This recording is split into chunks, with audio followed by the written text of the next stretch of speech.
Echoes of terror. The last days of London. The sky over London was split with gray clouds, but no rain came. It had been days since the headlines blared out about the heightening tensions between Russia and NATO. The Prime Minister's emergency address last night replayed over and over in Evelyn's mind as she walked through Whitehall toward her office, clinging to the last vestiges of routine in a world spiraling out of control.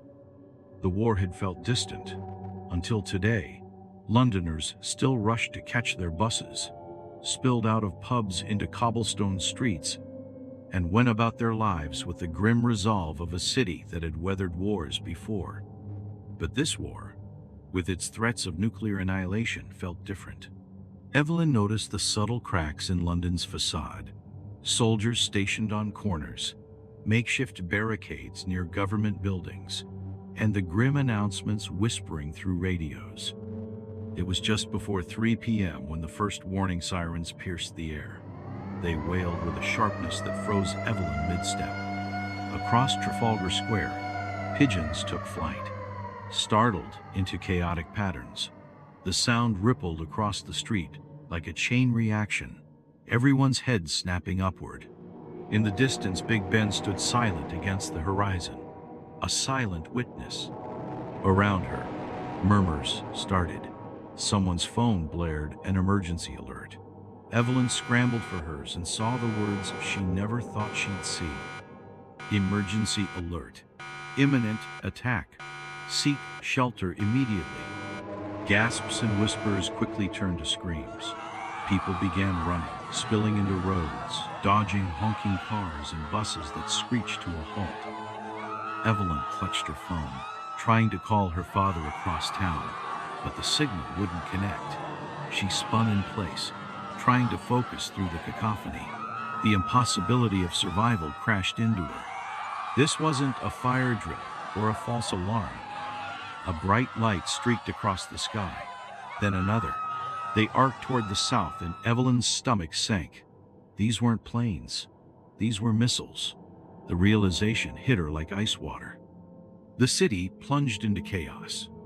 Shoving the phone into her coat pocket, Evelyn joined the rush of bodies surging east, away from Westminster and the potential ground zero.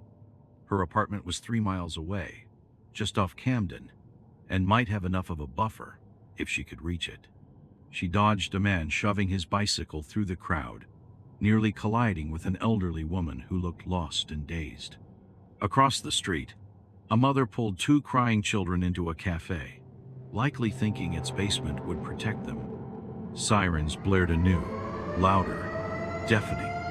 Military vehicles sped through the streets, soldiers barking at panicked bystanders to move indoors. The city's pulse became frenzied.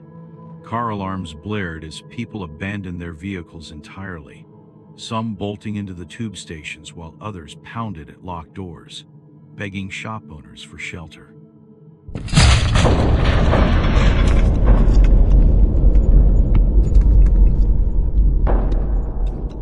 The noise hit before the vibration did, rumbling up from deep within the earth. Evelyn staggered as the ground seemed to roll beneath her.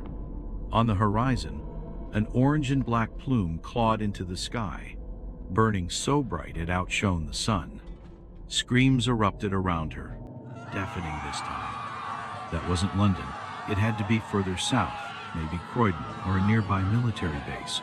The logic barely helped. Her body moved automatically, racing with the mob toward King's Cross.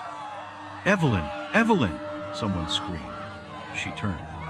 It was Aaron, her colleague, running toward her from the opposite side of the street. "Aaron, what are you doing?" she yelled, sprinting toward him. "The tube," he panted. "They're saying it might." He paused to look up as a jet roared overhead, tailing a distant explosion. "The government's advised underground shelters. We need to move, now." Together, they tore down the street. Each step was its own battle, weaving through crowds and scattered debris.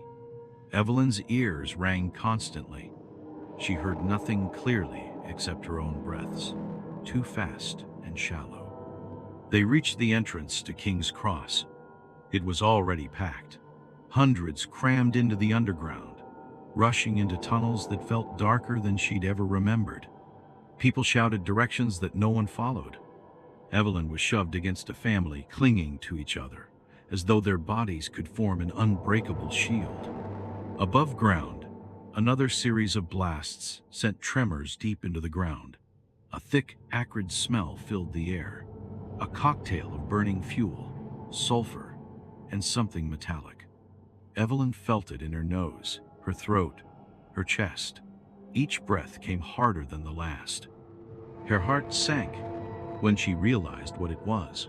Fallout. "We have to get further in," Aaron said, pulling at her coat. He pointed down one of the darkened corridors. The main platform was useless, so packed with bodies that no one could move further. She glanced up at the shattered tile above, unsure of how safe it could even be here. Her instinct screamed to leave, to find something sturdier. She grabbed Aaron's arm. "This isn't going to work." He hesitated, but then a section of the tunnel groaned as part of the ceiling collapsed. Debris scattered like a hellish thunderclap. "Let's go," he yelled.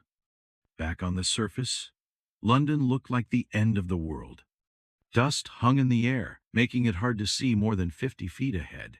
Entire buildings had been reduced to piles of rubble. The roads were shattered, cars overturned like children's toys. People ran aimlessly, driven purely by the will to live. Evelyn tried to orient herself. Where could they go? Her apartment was still miles away, and nowhere seemed safe. Aaron grabbed her arm, pointing toward a church still standing against the odds. There! They ran. By the time they reached the old stone building, Evelyn's legs felt like lead, and her lungs burned. The doors had been pried open, and the dark interior smelled of damp stone and candle wax. A small group of survivors huddled together beneath the altar. "We can't stay long," Aaron whispered. Evelyn nodded. If another strike landed closer, the church wouldn't stand. They needed a real bunker, but where? Her mind raced as her body begged for rest. Every choice seemed futile. Suddenly, the bells above groaned, then clanged loudly as another blast tremored through the city. Evelyn fell to her knees, Aaron helping her up. But as the bells settled, the room quieted. Outside, the screams stopped. It wasn't peace. It was an unnatural silence, heavy and eerie. Evelyn froze, listening, her pulse a thunderous beat in her ears. The wind shifted, and then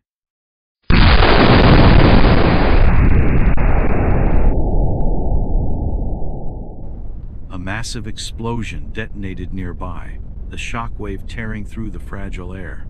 Evelyn was thrown to the ground with a brutal force. Her body hit hard against shattered stone. As she tried to move, searing pain exploded through her leg. Looking down, she saw her trousers shredded, blood pooling around torn skin and muscle. Her face stung, and when she raised her hand to touch it, her fingers came away, slick with blood. Around her, others screamed in agony. Bodies littered the church interior, some motionless, others writhing as they clutched at ripped flesh. Aaron was nearby, struggling to crawl toward her, his face bleeding from deep gashes. Tears blurred her vision as she tried to pull herself upright. The acrid smell of smoke, blood, and burnt fabric filled her lungs, choking her. In the distance, yet another light rose into the darkened sky. This one was brighter, angrier. Evelyn's heart pounded as a final realization clawed its way into her mind. The end wasn't near. It was here. There was no time to think, no time to run. The light grew brighter, overwhelming the sky and everything below it. And then the world disappeared in a white, hot flash.